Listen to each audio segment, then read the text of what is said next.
Selamat malam Bapak Ibu sekalian yang hari ini hadir di studio dan tentu saja yang menyaksikan melalui tayangan televisi atau streaming. Kami membaca sekaligus mencatat persoalan luar negeri, pertahanan keamanan, dan tentu saja dari tiga ini kami akan menyampaikan poin per poin. Yang pertama terkait dengan politik luar negeri kita. Politik luar negeri kita adalah alat untuk negosiasi terhadap dunia luar, tapi kepentingan nasional harus nomor satu. Kenapa itu menjadi penting? Karena kita mesti betul-betul bisa melakukan redefinisi terhadap politik luar negeri yang bebas aktif, yang disesuaikan dengan kondisi kekinian. Ini penting karena apa? Karena kita perlu untuk memilih, memilah, dan memprioritaskan yang menjadi kekuatan, keinginan dari bangsa dan negara ini. Rakyat butuh bekerja, rakyat butuh lapangan kerja lebih banyak, investasi harus lebih banyak. Maka kita mesti memperkuat infrastruktur diplomasi kita, duta besar, para diplomat, dan tentu saja inilah yang mesti kita berikan penugasan-penugasan untuk membereskan persoalan-persoalan kepentingan ekonomi nasional dalam konteks kekinian.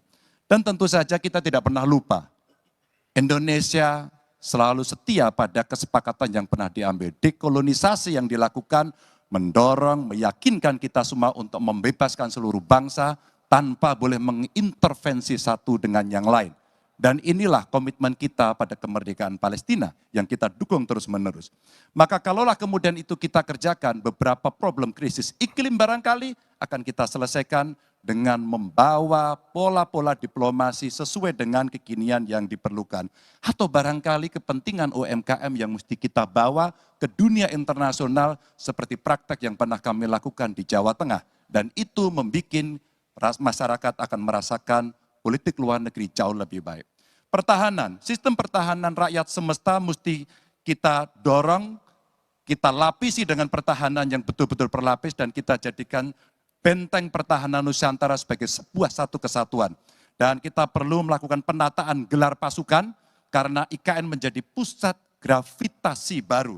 Dan ini bagian dari antisipasi terhadap tarung global antara Amerika Serikat dan Tiongkok. Untuk itulah pertahanan kita mesti masuk pada wilayah 5.0 dengan teknologi sakti, dengan rudal hipersonik, senjata cyber, sensor kuantum, dan sistem senjata otonom, dan itu bisa dilakukan kalau anggaran dari Kemenhan itu 1-2% dari PDB, sehingga MEF kita akan bisa tercapai. Karena ini yang mengerikan, di 2024 saya khawatir ini tidak akan tercapai. Untuk keamanan, terorisme, narkoba, pinjaman online, judi online, kekerasan seksual, ini perlu mendapatkan perhatian termasuk TPPU. Maka reformasi kepolisian betul-betul harus mengantisipasi ini dengan penguatan cyber system kita, termasuk pengembangan SDM cyber yang kuat.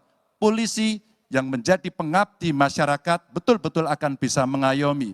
Seperti kemudian pada saat saya bertemu dengan Ibu Mary Hugeng. Bagaimana Ibu Mary menceritakan bahwa polisi kita mengayomi dengan kesungguhan. Polisi kita hidup dengan sangat sederhana dan mereka punya integritas yang tinggi. Sebagai anak polisi, saya paham betul ini sesuatu yang sulit dan pasti akan bisa kita lakukan. Dan tentu saja inilah capaian-capaian yang akan kita lakukan oleh Ganjar Mahfud. Bismillah, insya Allah kami siap. Baik.